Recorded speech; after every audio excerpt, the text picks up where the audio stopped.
Hi, everybody, and happy Sukkot. It's a Jew holiday. It's tonight, just so you know. This is my synagogue, my temple, and my church.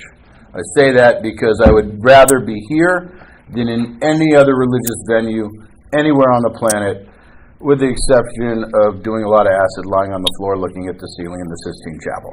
Other than that, this is my spot, just saying. And those days are, you know what, I'm an alcoholic, right? Which means I am like the chubby kid on Halloween who goes trick-or-treating with his sister, the skinny girl. And I have my little plastic pumpkin, and I fill it up with candy because I'm a grubber. I'm like, and I eat the entire bucket before I get home. Whereas my sister, who's got control and is not broken, doesn't eat any. So I get home and I'm just full of wrappers, and she starts spreading her stuff out on the counter. She's like, Snickers and Twix, and I'm just looking at her and like, and I reach over and she's like, no, fatty, you ate all of yours. That's my story of alcoholism and drug addiction. I ate all of mine. I don't get any more. There's only so many you get in one lifetime. I just ate all that shit before I was 30. That's what happened. I didn't space it out. It was a huge mistake. Now I regret it. All right, so we're going to talk about my favorite step. It's true, I'm the fat kid on Halloween. That's just the way things are. I just own it. It's just much better. So the third step is a really hard step. And it's a hard step because, at first glance, it asks me, on page 59, it says, that I made a decision to turn my will and my life over to the care of God as I understood Him. Right? What does that mean? Like, what does that mean? What's my will? What's my life? We hear all different kinds of interpretations, and people talk about it, and we go to meetings, and everybody talks about this being the intro to God. Remember last week I talked about step 2, and I said specifically, my experience is that, and my experience backed by the text of Alcoholics Anonymous and conference-approved literature, is that step 2 is nothing to do with divinity or a higher power. It's all about belief and practical realities of returning back to my organic state, my natural state of sanity, right? I will be restored. The predicate is that I was saying at one time, which sometimes is hard to believe. But generally speaking, I can get past it. You know what I'm saying? But every now and then, so we got to remember that my brain broke my brain, and the brain that broke my brain cannot fix my broken brain with the brain that broke it unless somebody else's brain helps me to unbreak the brain. All right? Now, everyone in this room hopefully understood that. I'm fairly sure that if you told that to any normal person in the world, they would just look at you like you had 3 heads and be like, I don't know what you're talking about. So, here's the issue, all right? So I'm going to bring down a couple stuff. Like, I like the book 12 and 12. Let's look first on page 36 in the 12 and 12. I actually know it, but let me just pull it up just to make sure that I don't misquote it, right? So on page 36 in step 3 in the 12 and 12, it says, and I quote, if I keep turning my will and my life over to the care of something or somebody else, what will become of me? I will look like the hole in the donut. Okay, that's horrible. Because you can't eat a hole in the donut. You can eat a donut whole, but not a hole in the donut. Because that's nothing. Right? And that's the problem. And granted, I may have had a shit personality and shit identity for the majority of my life, but at least it was mine. At least I knew it.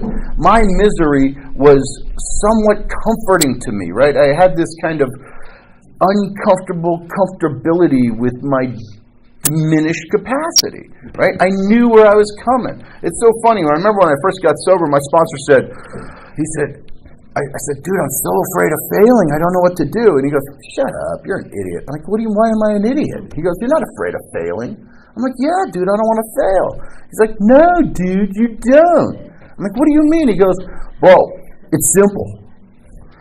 All you've done is fail your entire life, which means you're very familiar with that reality, which means you're not afraid of it.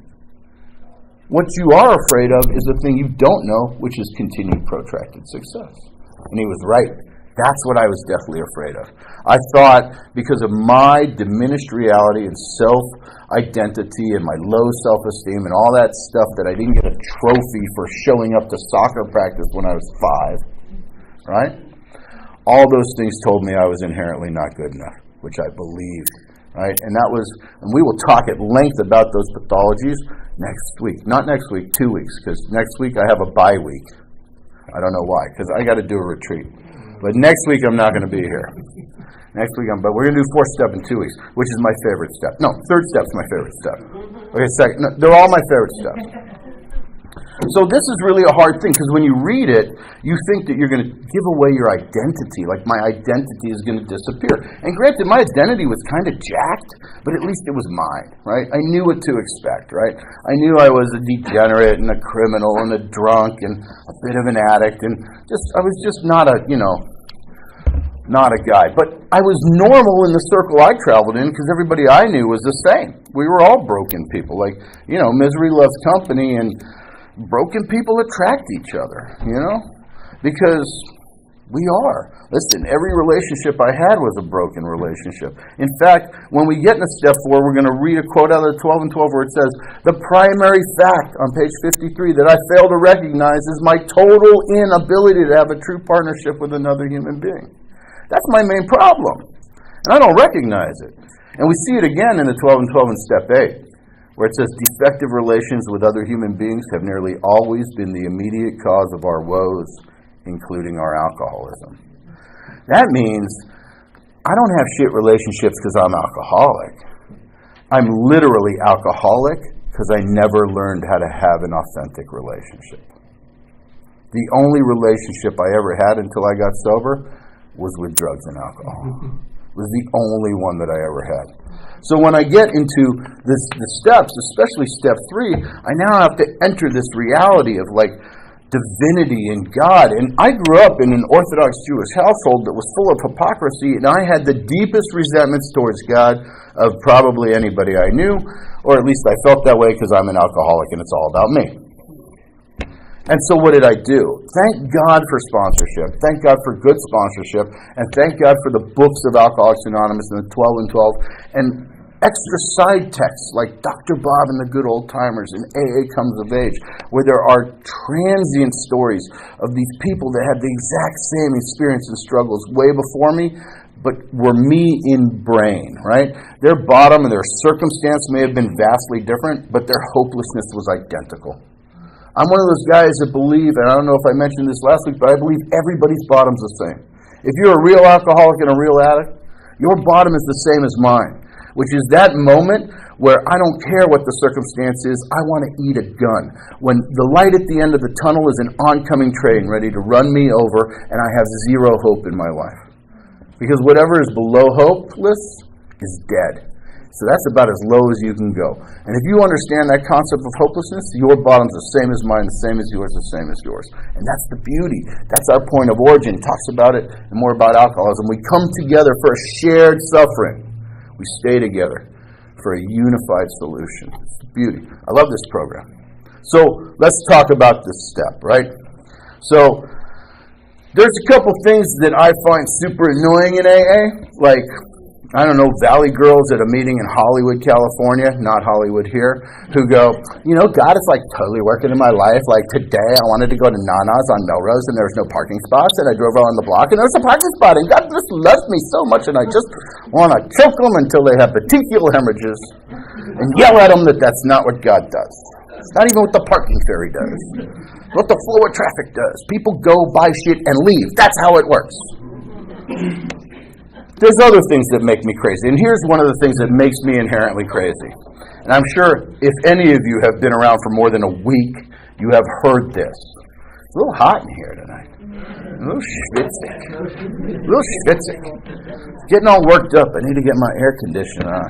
Get my blow on, So, this is what I hate.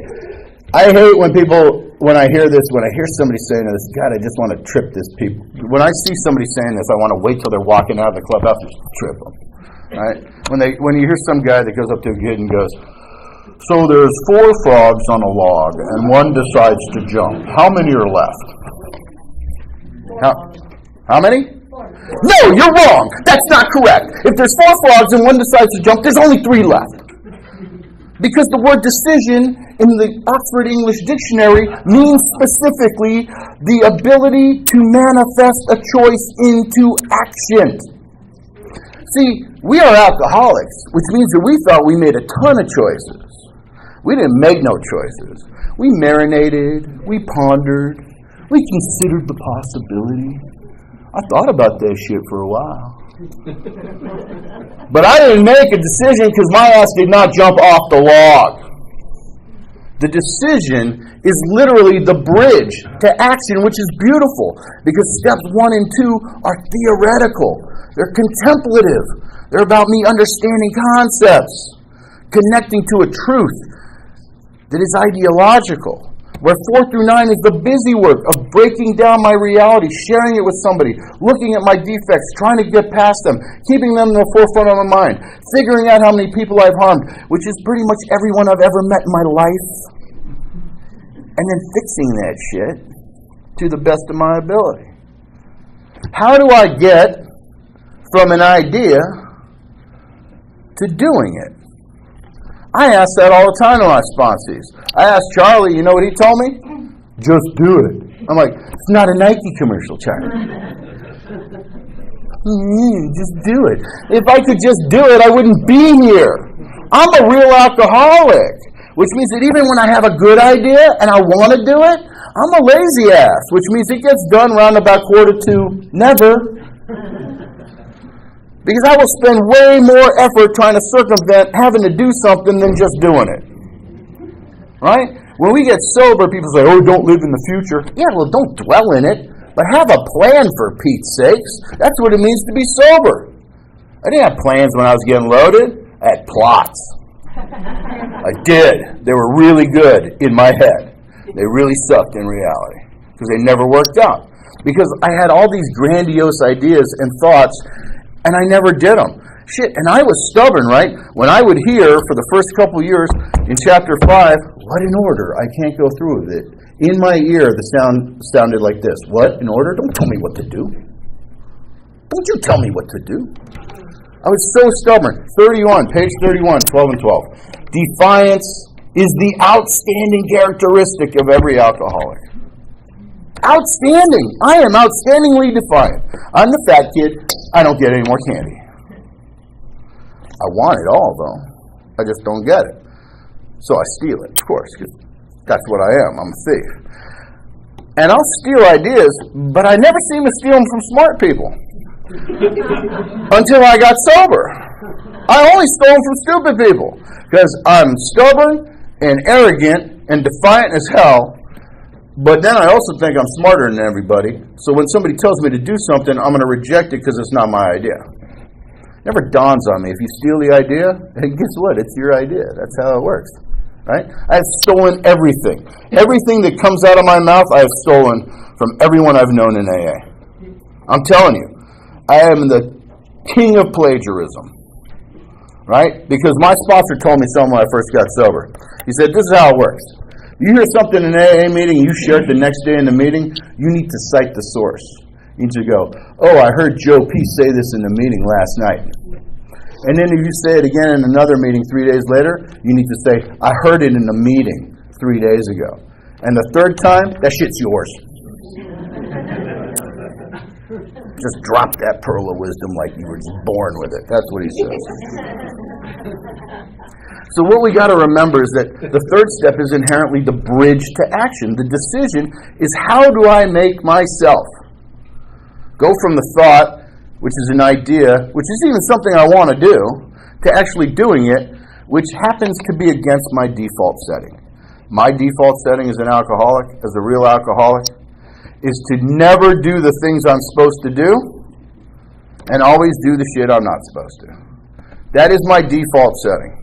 That's why when people used to tell me I'm lazy, I'm like, no, I'm not, dude. I do stuff all the time. And they're like, yeah. You do a ton of stuff to make your head think that you're doing a bunch of stuff, when in actuality you're doing that stuff so you don't have to do the stuff that you really have to do. That's the way I lived my life. I was occupied. Know that. All right? Huh? Are you critiquing me, Charlie? It's a long walk back to West Palm, just so you know. You should never bring your sponsees to these kind of things. Never works out well, just saying. Listen, the guy that came down last week crashed his car on the way here. That's why he's not here tonight. It was horrible. He came to see me and ran into a refrigerator that fell flying off a truck. It's a good thing you didn't come. You come to the refrigerator. All right, so... But I digress, as is my way. All right, so let's get into it. So if we look at the book on page 60, after the ABCs, which we just finished reading, it says, being convinced that we are at step 3, which is that we decide to turn our will and our life over to God, by the way, no care in that sentence, then it asks 2 questions. Just what do we mean by this, and just what do we do? Understand that this is the only time in the entire big book where it asks you what the hell the step is about. Because it is so deep and complicated that it needs pondering and consideration. Every step, the 12 steps are a process. And in fact, they're one of the most effective processes. We know through the lens of modern psychology that it contains the 3 most effective psychoanalytic processes: cognitive behavioral therapy, didactic and dialectic, and neuro-linguistic programming. It contains all 3 of those, which is why we can change ourselves neurologically to be different people, behaviorally. Right? We're still all children of God. All of us. Right? We know that. So, the question then is how do we define the step, right? Because it asks us, what do we mean by that? Which means, what does it mean to turn your will and your life over to the care of God? All right, I'm going to use my phone right now in the meeting because I can do that because I'm in charge. Okay, I'm not really in charge. Define will. Here's the definition of will. Expressing the future tense. What? Expressing the future tense, expressing inevitable events, expressing what will happen. When we say will, because we're alcoholic, we think, oh, my willpower, the way I manifest my behavior, I'm taking my will back, God's will, my will, blah, blah, blah, blah, blah, blah, blah, blah. Choices, decisions, blah. No, it means future. What will... All right, homeboy, I will. Apparently, God has something to say about that. All right, so what does it mean? It means expressing future events. It is an adverb, right?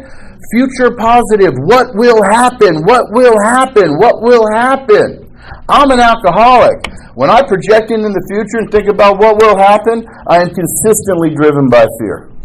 Not once in my entire life have I been a best-case scenario guy. Never. Not once. My entire mindset was, how do I avoid the worst-case scenario and the penitentiary? That was my entire drive for years. How do I avoid the worst-case scenario? I projected in the future, driven by fear on a daily, minute-by-minute basis. Everything was fear, to the point of being so scared that it was paralytic. And then I couldn't understand why things didn't work out. Well, I was so afraid I didn't do anything. I worried and worried and worried. Right? It's not my decisions. You hear it all the time. Well, will is your choices. Turn over your will and your life. That's your thoughts and your actions. Your thoughts and your actions. If I turn over my thoughts and my actions, I cease to exist. I become the hole in the donut. It's on page 36. I don't want to be the hole in the donut. I don't want to be that. I want to be the best person I can be. And what prevents me from being that is my fear of the future and my life, which is not my actions, it's my past actions. If I ask you to tell me your life story, you don't tell me that you're sitting in the front row listening to some weirdo. No, you tell me everything you've done up until this moment. Right? The OED defines it as the time of animation between birth and death in living things, which is true if you're dead, but if you're alive, it's from birth until now, which is my past. So the will is my future, which is driven by fear, and my life is everything that's happened up to this moment, which is past, which is replete with anger and resentment. All my failures, the thing I'm not afraid of because I'm really good at. Failing. So now I start to look at the step a little differently.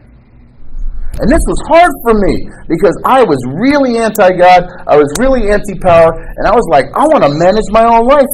And he said, you've been trying to, but you've been doing somebody else's job. You've been worrying about the future and resenting the past, and it's split you into a constant state of failure and regret that projects higher into the fear of the future, which makes you overcompensate, which makes you fail, and then you add that to your litany of failures in the past, and you're stuck in nowhere, doing nothing. I am literally pulled between my resentment of the past and my fear of the future. And I worry. We were talking about Dr. Paul O. Acceptance is the answer. Used to be on page 449, now it's on page 417. We were talking about his story because he's one of my favorite junkies in Alcoholics Anonymous. In fact, if you read his entire story instead of just those 2 paragraphs, you'll get to the part where he talks about shooting morphine in his arm in the car and then trying to run to his bedroom before he falls out in the hallway. Guy's my hero. Literally was. He spoke at my meetings before when he was alive in California. And he used to say this thing. So I'm going to steal a little snippet of his story, and I'm going to give him credit because he's dead. If he wasn't, I'd just say that shit was mine, just so you know. Because I've said it more than 3 times. But this is what Dr. Paul would say. He had a sponsor named Chuck Chamberlain. Chuck C. wrote a book called New Pair of Glasses in California. And, you know that book? It's a good book. It's okay. All right. Not bad. So, Chuck, he was a diagnostician. He was a real science guy. Had trouble with God, you know. And so he goes to Chuck. He's like, I don't understand this 3rd step thing. And Chuck says, it's simple. You go to the stationery store. This was before computers. And you get yourself a contract for a limited liability corporation. You fill it out between you and God. You give God 51%, you take 49%. And that's how it works. All right, and Paul goes, that sounds easy. I can do that. And he did that. And he ran off and did it. And it worked out great for him for about 6 to 8 months. He went back to Chuck. He said, that's good, Chuck, but it's not working for me anymore. I need more information. Chuck says, well, why don't you just define the parameters of labor for both of your partners, right? What is the scope of labor? The division of labor in this partnership. So he makes a list of everything that's God's responsibility and everything that's his. He brings it back to Chuck. There's like 40 things, like too long, do it again. Brings it back too long, do it again. Brings it back too long, do it. It happens like 20 times. Finally, he comes back with 2 words. God, worry. Him, work. And Chuck looks at him and goes, now you got it. Because God doesn't want you to worry, and he sure as shit isn't doing any of the work. And that's the agreement that you have with God. You stop trying to do God's job, which is micromanaging the future, and the past, which is out of your purview. And if you do that, you free yourself up to do the work. Right? Resentment is the bane. It's the number 1 offender. The book says a life which includes deep resentment and anger leads only to futility and unhappiness. To the precise extent that we permit these, do we squander the hours that may be worthwhile. That means if I waste my time being pissed off and worrying, I don't do a goddamn thing. And I end up in the exact same spot I was before. I try, because I'm an alcoholic, if I got to go from A to Z, I try on day 1 to figure out for 25 days how to circumvent B through Y, and then magically, poof, end up at Z on day 26. That happens exactly never. Day 26, I'm always at A still. And then I'm a victim of a circumstance, a universal conspiracy, and everybody's trying to keep me down. The man. The man. I don't know who the man is, just some random dude apparently. But he's trying to keep me down. But when I'm in that mindset, I now have free reign, carte blanche to do whatever I want. I am a perfect victim, and I can do whatever I want because I got that coming. Because look what you people did to me. Look what you people did to me. It's hard enough to admit, I quote again from the 12 and 12, that alcohol has me down for the count in step 3. And now you want me to surrender my identity to some nebulous God? I don't want to be the hole in the donut, but I don't have to be. I can be a person driven by my actions. I am not defined by what I did. I am defined by what I have overcome.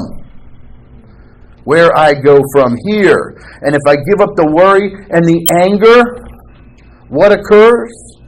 I can live in the moment. So I have to define that step. So when I turn my will, my fear of the future, and my past, my resentments of my life over to the care of God, I am now free to fulfill my part of the bargain in that partnership. Care. Anybody here have a pet that somebody else took care of at one time because they went on vacation or rehab or something like that? Right? When you went on vacation and you took your dog to your neighbor, is it still your dog, or did it become your neighbor's instantaneously? Your dog. Your dog? Cat. Oh, I'm not even talking to you, cat person. Weird people. All right. Right? If you give your dog to your neighbor to watch when you go on vacation, it's still your damn dog, even though he's taking care of it. How awesome is that? I don't have to worry about the future or be mad at the past. I can let God take care of it. Trust me, I'm still going to have fear and anger. I just don't got to mess around trying to micromanage that shit because I'm horrible at it. I got my partner. That's his job. He's the architect. I'm the builder. Right? That's what I came to understand. It was so hard for me. Listen, I worked in the trades. If you get a set of plans, the building falls down. But if you got a somewhat retarded contractor, it falls down also. You need both, right? Good plans, good builder. The building doesn't get built without the plans, and it doesn't get built without the contractor. This is a division of labor. It is a symbiotic relationship. It is a contract between me and my higher power on a daily basis. Okay, so now we answered the first question. Just what do we mean by that? Now comes the hard one. What do we do? Because understand this. If will is fear, and life is past and anger, fear and anger exist in my brain, which means that the value is what? Right. Who knows? Nothing, right? Literally has no value. The step asks me to take something that has no value, is largely theoretical, fear and anger exists in my brain, make it real enough in a tangible way to hand it over to God, who, I hate to break it to you, also lives in your brain. This is incredibly difficult. Every person I have ever seen relapse in my entire time sober, it is because they haven't been able to internalize the sophistication of the third step, and that made the work of 4 through 9 hollow for them. Every single person, it always comes down to a third step issue, because this is an incredibly difficult step. I was struggling so much with this. How do I take some shit that exists in my head, make it real, and give it to something else that largely exists in my head? This is an untenable question. You're asking me to do something that's impossible. How do I do it? How do I do it? Anybody? Faith. That's great. No. Anybody else? Ratchets? Practice. Awesome. Practice. I'm going to practice taking a theory, making it real, and giving it to somebody else. I am. I'm making a lot of fun of her. Answer? No? No answer? Yes. Oh, great. Yeah. But it's true. Absolutely, you make a decision. But if my default setting is to not make a decision, to merely ponder shit and think that I'm a brilliant statistician and go, oh, you know what, I think if I do this on Tuesday or the third week of next, then I can get around this thing in the parking spot, we'll be fine. But then I got to go to the hospital on Thursday, so I don't really... It never happens. Nothing gets done. My default setting is to not do what I have to do. How do I get... Who here, when they were a kid, their mom used to yell at them all the time to make their bed? Yeah. Did you make your bed? Why?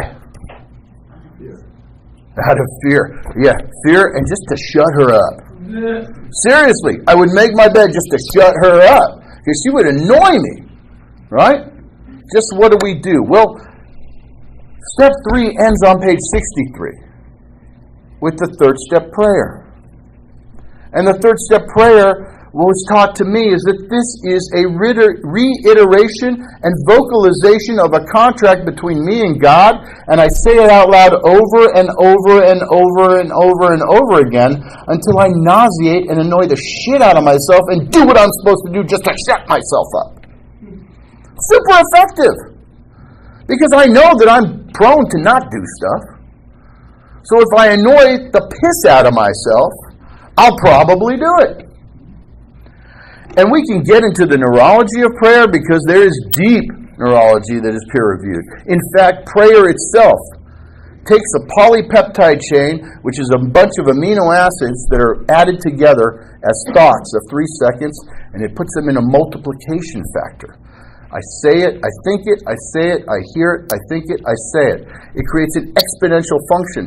So I get these really long chains that cut new grooves in my brain and allow me to have different responses. This is neuroscience. This is real neuroscience peer-reviewed. There's also mysticism. And being a rabbi, I can tell you nothing about that. Because if I were to say that I understood the mystic realities of prayer, you would probably have me locked up. Especially if you read Step 11 and the 12 and 12, where it cautions you about people that believe they know what God's will is. Over and over again. I don't know nothing. Just saying. This is how you do it. Ready? I want everybody to close their eyes. Ready? Ready? Close your eyes. You're looking. Ready? Oh! Oh, jeez, did I startle you? I had a thought to make you move. I saw you jump way in the back row. My thought was, in my head, had no value, was to make you move. And I made you close your eyes because you're gullible, and then I scared the piss out of you. And you moved. So I had a thought, and I made it real. And I did it by uttering the words, which is how, without getting too mystical, if you read Genesis in the Old Testament, what is the first line and the second line?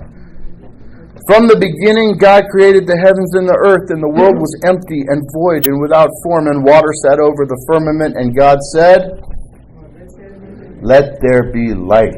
That even divinity, even though it's metaphysical and metaphorical, spoke an idea into reality. And we as human beings with a fully developed prefrontal cortex have the capacity to almost do the exact same thing.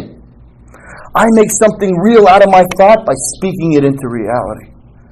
I can send a lecture or hear a song and inspire somebody miles away and be inspired by the same thing, because that is our ability. Page 164. Obviously, you cannot transmit something you haven't got. What I have is the capacity to transmit a complex idea to help somebody. I take my fear and my anger and I make it real by speaking it into existence, and I give it to the universe, which is just as real as the receiver. The same way I made you get startled. I totally saw you jump, like totally. Whoa. It's great from this perspective. All right, so that's the thing. That step. So the first answer is what the step means. It means I turn my fear of the future, my resentment of the past over the care of God, so I don't have to handle that because I suck at it, and that frees me up to do some work. Because God doesn't want me to worry, and He wants me to do the work because He's not doing the work, because this isn't I Dream of Genie, and I can't go, turkey dinner, and there's one. That's just not how it works. All right? It's just not how it works. If it did, it would be awesome, but it's not how it works. And I do that by praying, because I know that I'm prone to not do the things I want to do or should do or have to do, or even when I desire to do them.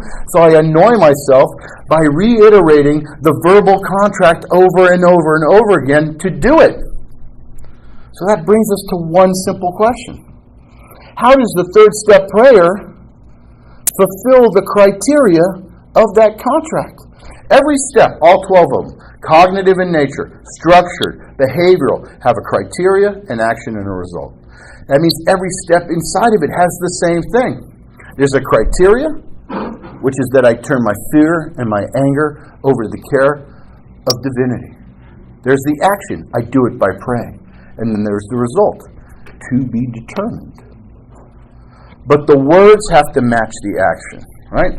There's an old saying in AA, you actually learn it in service. When you engage in the service triangle, you learn this. When you get into like the concepts and the warranties, you learn to say what you mean, to mean what you say, and to not say it mean. Very important, right? I say what I mean what I say, I try not to say it mean.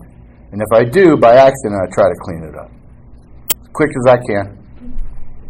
You know, because I'm deeply flawed, if you haven't guessed yet. It's true. Just saying. I'm parched too. So, of course there's neurology to prayer. Of course there's mysticism to prayer. But the words have to match my intention. So let's look at the third step prayer. If you want to follow along, it's on page 30. We'll see who's really sober in this room. Who knows it by heart? Show of hands. Awesome. That's about 7 of you. Keep coming back. Page 63. God, comma, I offer myself to thee, to build with me and do with me as thou wilt. Relieve me of the bondage of self, that I may better do thy will. Take away my difficulties, that victory over them may bear witness to those that I would help of thy power, thy love, and thy way of life. May I do thy will always. It's great. It's a little archaic. A couple of these nows, a tad confusing. But what does it all mean, right? If my desire is to actually turn over things that obstruct me from being a human being, and I want to say that, I got to know what it means. Well, what does it mean? I offer myself to thee, hyphen. Remember, we talked about the hyphen in step 1. In Latin, it's ipso facto. It's a tying between two ideas. If this, then that. Causal linkage. I offer myself to thee. Everyone thinks that's biblical. Well, I brought a red heifer and 3 goats to the temple. We sacrificed it on Tuesday, and I was trying to get it to rain on Thursday.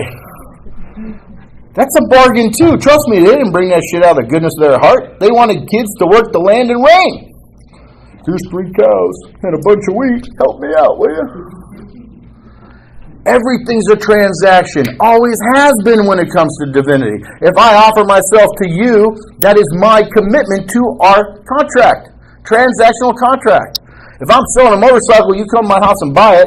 You've seen it in the penny saver. I want $4,000 for it. He's got $2,700 in his pocket. What do? That's right. You make me an offer.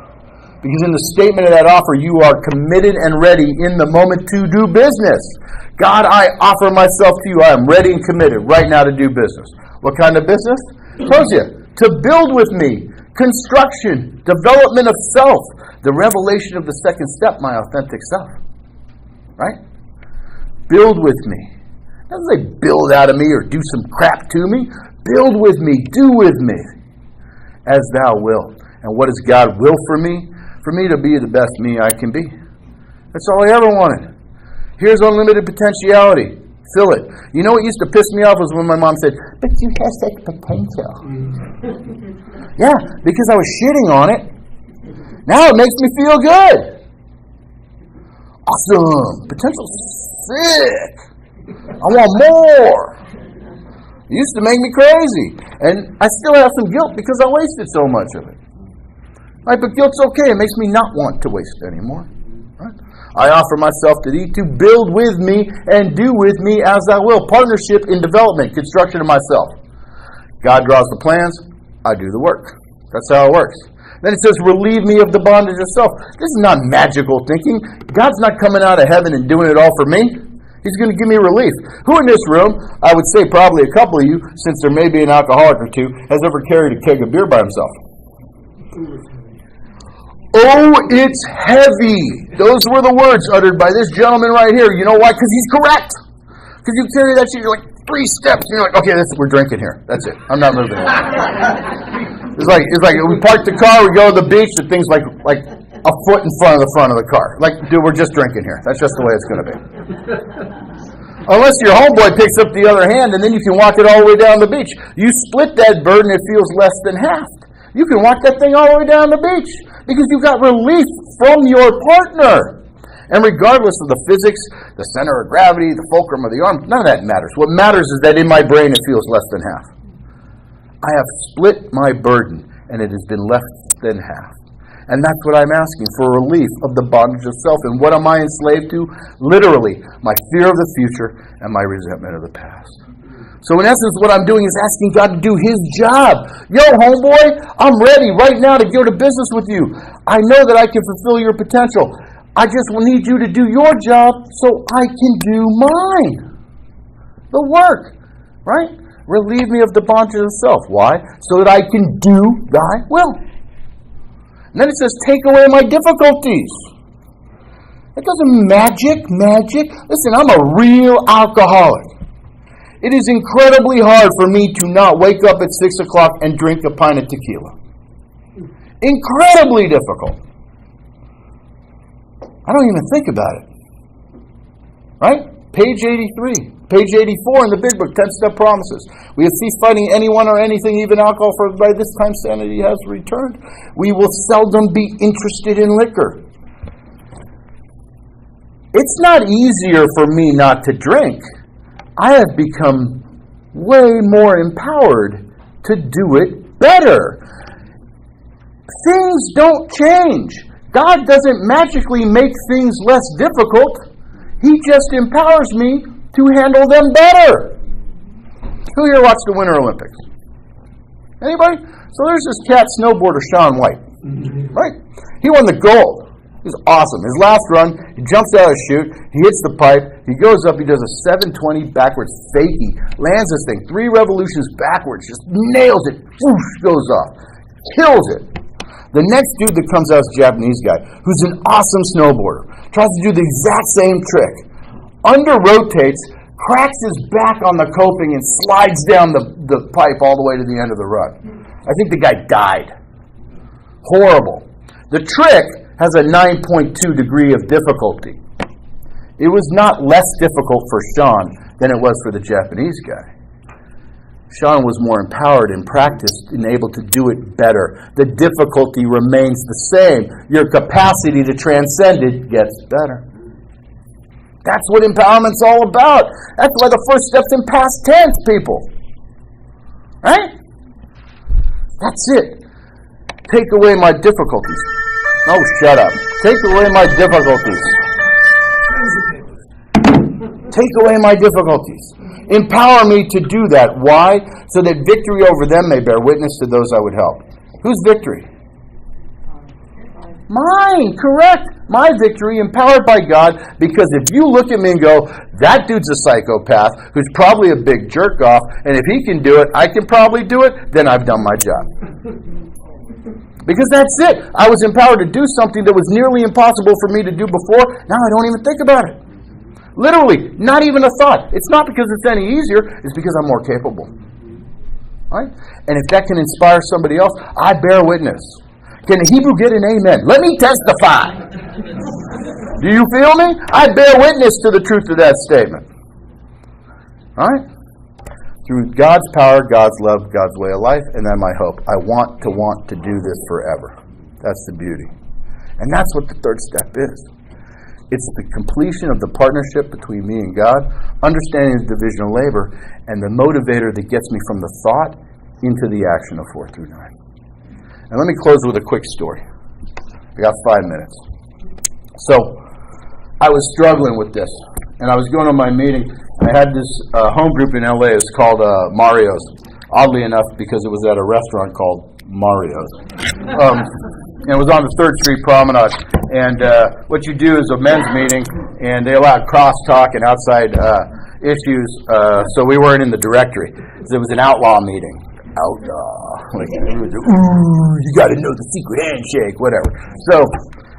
So this meeting, like this one, had people identified that were 90 days as newcomers, and it was all men, and they would always do that.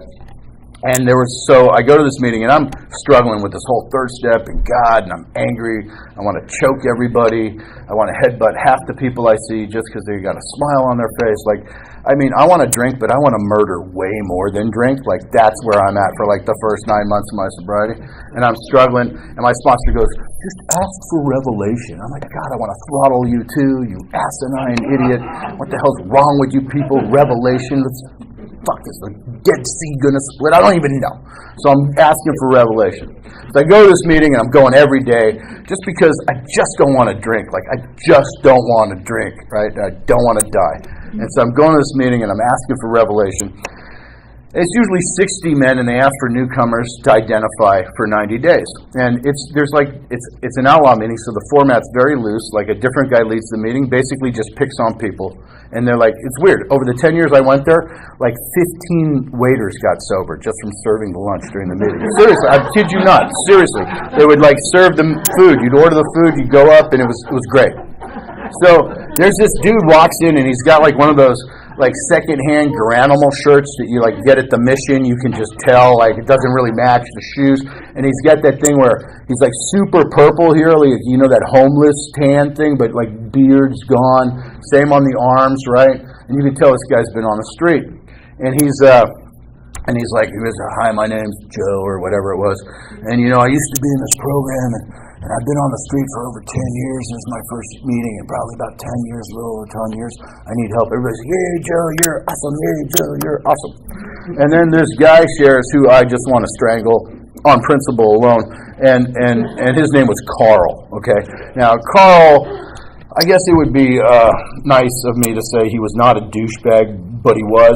And he's one of those guys that he's super tall, in his 70s, got a full head of hair, that kind of sportscaster, perfect white, just very attractive, would wear his sweater tied around his neck, I wanted to kill him. And he would say shit I was taking my morning constitutional, that kind of shit. I just hated him, right? So the guy picks on him to share, and he goes, I don't know how many of you were here on Thursday, but I shared that I was taking my morning constitutional. I just, God, I'm going to punch him. And he says, and I was walking on the promenade, which is above the PCH in Santa Monica. And it's this giant park area where the homeless people live, right? And he says, I was walking there, and there was a homeless guy crawling on his hands and knees towards the street. And I walked by him, and I don't know what made me stop, but something made me stop, and I turned around. And bless you, and I can do that. And I turned around. And the guy was crawling in between two parked cars into the street, and it's 4 lanes of traffic. And he grabbed the guy, and he threw him back on the sidewalk, and he said, and I shared on Thursday that I would never forget that face because that's the face of incomprehensible demoralization. And he looks at Joe, and he goes, and that's the face. And I started getting hair standing up. So this is an outlaw meeting, which means it's not in the directory. There's 2,600 meetings a week in Los Angeles, about 400 more outlaw meetings. You have to know where it is. Somebody has to tell you. And this guy went to the mission, which was downtown, and he shared that he had just gotten clean, dried out in the mission, and he went from Santa Monica all the way downtown LA, came back and walked into a meeting, the first one in over 10 years that nobody even knows about because it's a super secret handshake meeting, and there's the guy that saved his life 4 days earlier. So at that moment, I'm like, okay, I can be a stubborn asinine asshole, or I can try to figure out, like Jethro Bodine on the napkin, trying to cipher what is the probability of this happening. So I don't hear the next 20 minutes of sharing because I'm working feverishly, divided by the square root of 60, I'm trying to figure that shit out, right? And it comes to me that it's about 1 in 3 billion. It's the same odds as if you got struck by lightning while you were holding a winning lottery ticket. And I go, okay, all right. So if I remain oblivious to the hand of the universe in other people, that there is an active force that is entering people's life if they allow it to, then I just might as well drink again. And I started to get goosebumps. And the meeting's getting ready to close, and there's this guy who's sitting in the corner who I've never seen. I've been going to this meeting 16 months maybe. I've never seen this guy. And he asked this guy to share, and the guy goes, hi, my name's Tom. I'm from Akron. I used to live in LA 13 years ago. I moved to Akron, Ohio. I've been working there for Goodyear the whole time. This is the first time I've been back to LA. And I used to go to this meeting when when it was at the Sizzler 15 years ago in Santa Monica. And I just happened to run into somebody, and he told me that it now moved to Mario's. And it's so great to be here. And he looks at the homeless guy and goes, Tom, I'm so glad you're here. You were my sponsor 14 years ago.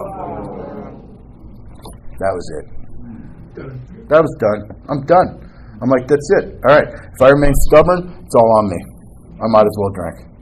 And that moment changed my life. And still, my stubbornness and my resentments towards God made me still, in that moment, look at it as in terms of an educational experience. It's only now, in retrospect, do I see the white light nature of it. Thanks for letting me share.